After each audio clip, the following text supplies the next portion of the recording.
Des manifestations étudiantes ont éclaté dans une ville chinoise. Les autorités locales accusent des pays occidentaux d'être responsables de l'agitation.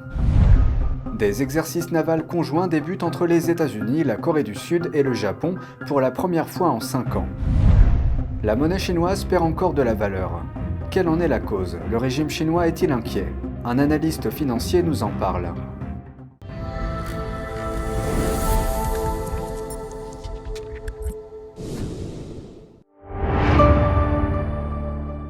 Bienvenue dans Regard sur la Chine. Les manifestations d'étudiants gagnent du terrain en Chine. La police locale s'en prend aux meneurs de ces manifestations. Mercredi dernier, des protestations contre les mesures de confinement ont éclaté dans au moins 5 universités de la ville chinoise de Jiangzhou. Certains étudiants disent qu'ils sont confinés sur le campus depuis plus d'1 an. Les autorités affirment que ces mesures strictes visent à stopper la propagation du virus. Vendredi, un avis émanant d'une université a commencé à circuler en ligne. On y lit que certains étudiants à la tête des manifestations ont été placés en détention par les organes de sécurité publique. Il décrit également les manifestations comme causant des problèmes. Il poursuit en accusant des forces étrangères d'inciter les étudiants à violer la loi selon ses termes. Les forces étrangères sont un terme que le Parti communiste chinois utilise depuis de nombreuses années, souvent pour décrire les personnes qui s'opposent au régime communiste, ou qui révèlent des choses que le régime veut garder secrètes. Cette stratégie semble avoir été maintenue par l'actuel dirigeant du PCC, Xi Jinping. L'année dernière, il a notamment déclaré que les États-Unis et d'autres pays occidentaux ne resteraient pas sans rien faire lorsqu'ils perdraient leur position dominante. Il a déclaré qu'il était inévitable que l'Occident étouffe sans scrupule la Chine. Il a également appelé le peuple à maintenir une concentration stratégique et à développer un esprit de combat contre les pays occidentaux. Avec le congrès du Parti communiste chinois à l'horizon, le leader Xi Jinping obtiendra-t-il un 3e mandat au pouvoir? Et si c'est le cas, l'approche agressive de la Chine en matière de politique étrangère changera-t-elle? Jeudi, un responsable chinois a confirmé que la réponse est non. Nous, Chinois, ne capitulerons pas face à la pression. Nous n'avons pas peur des forces malveillantes. Nous ne resterons pas sans rien faire lorsque nos intérêts nationaux sont mis à mal. Personne ne doit attendre de la Chine qu'elle avale un fruit amer qui nuit à nos propres intérêts.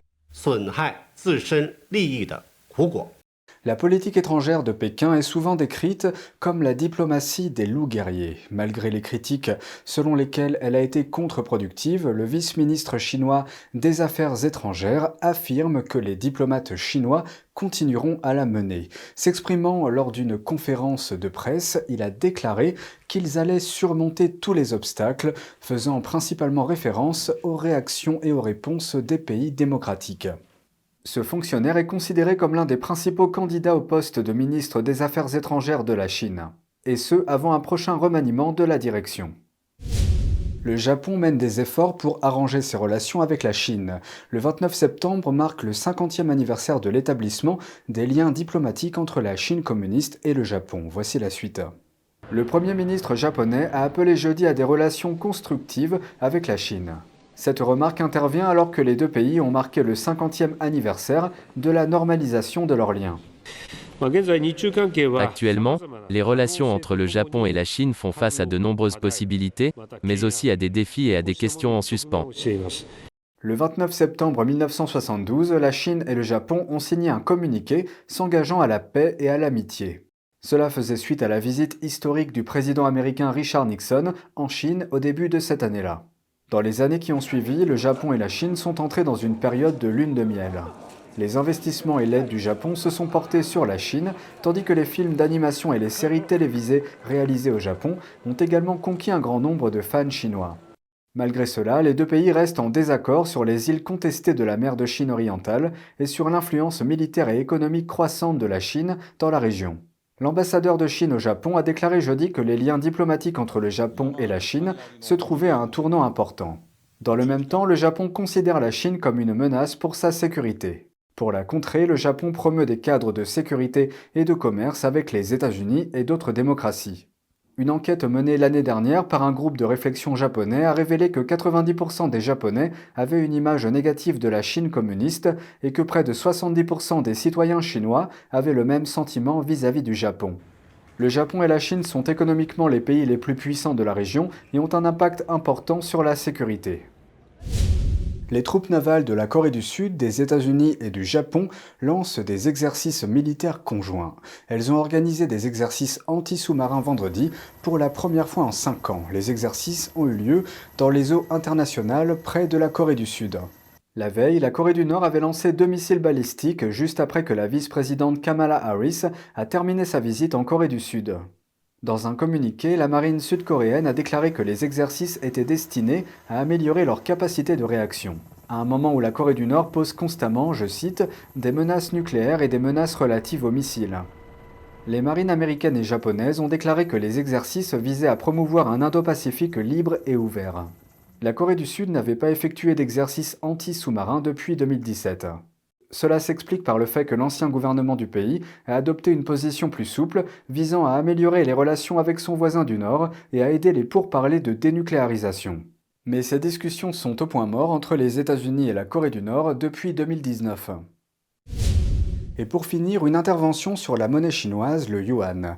La semaine dernière, le yuan a atteint son niveau le plus faible depuis 2008. Et la semaine d'avant, il a franchi la barre des 7 pour 1 dollar. C'est le seuil que les autorités chinoises tentent de maintenir depuis plus de 10 ans. Ils n'ont permis au yuan de franchir ce seuil que pendant les périodes particulièrement difficiles pour l'économie chinoise. Don Ma de NTD s'est entretenu avec Joseph Trevisani, analyste chez FX Street, pour obtenir plus de détails. Joseph, thanks for joining us. I just want to talk to you about the strengthening dollar and the weakening yuan. Joseph, merci de nous avoir rejoints. Je voudrais vous parler de la hausse du dollar et de la baisse du yuan. Pensez-vous que la dégringolade du yuan est davantage due à la hausse du dollar ou à la baisse de l'économie chinoise? Merci de me recevoir. C'est une combinaison des deux, et c'est vrai dans le monde entier si vous regardez toutes les monnaies qui s'échangent contre le dollar. Le dollar est universel en ce moment et c'est principalement à cause de l'insistance de la Réserve fédérale américaine à augmenter les taux pour maîtriser l'inflation. Personne d'autre n'adopte une ligne aussi dure, aucune autre banque centrale n'adopte une ligne aussi dure contre l'inflation sur la base de la politique des taux d'intérêt. C'est la raison principale. Et comment pensez-vous que le gouvernement chinois réagit à l'affaiblissement du yuan par rapport au dollar? Le gouvernement chinois, comme tout le monde, a probablement une vision légèrement schizophrénique de la situation. C'est bien sûr bon pour les exportations chinoises, tout comme c'est bon pour les exportations britanniques, les exportations européennes. D'un autre côté, c'est bien pire pour les consommateurs nationaux et pour la consommation intérieure. Parce que presque toutes les matières premières dans le monde sont vendues en dollars, ce qui signifie qu'elles coûtent plus cher dans la monnaie locale, et tout article importé dans un pays coûtera beaucoup plus cher au consommateur local pour la même raison. Il s'agit donc d'un difficile exercice d'équilibre, plus qu'autre chose. Mais à long terme, c'est dangereux, n'est-ce pas? Que se passera-t-il si la parité se rompt? Oui, à long terme, je pense qu'une monnaie faible est dangereuse pour presque toutes les économies, car cela signifie que les capitaux vont être plus réticents à entrer dans ce pays, parce que les rendements sont faibles. Je pense donc qu'à long terme, c'est dangereux pour l'économie chinoise, comme pour presque toutes les autres économies dont la monnaie est habituellement faible. Pensez-vous que la Chine dispose de suffisamment de réserves pour maintenir l'ancrage de sa monnaie? Je pense que oui. Je ne pense pas que la Chine ait un problème de réserve. C'est probablement une autre raison pour laquelle ils ne sont pas très inquiets et ne font pas beaucoup d'interventions rhétoriques sur le marché, parce que si cela devait arriver, je pense qu'ils pourraient gérer la situation en ce qui concerne les devises ou la portée. Très bien, merci beaucoup, Joseph Trevisani de FX Street. Merci d'être venu. Merci beaucoup de m'avoir invité. Bonne journée. C'est tout pour aujourd'hui, merci d'avoir suivi Regard sur la Chine. On se retrouve demain pour une nouvelle émission. Prenez soin de vous et à bientôt.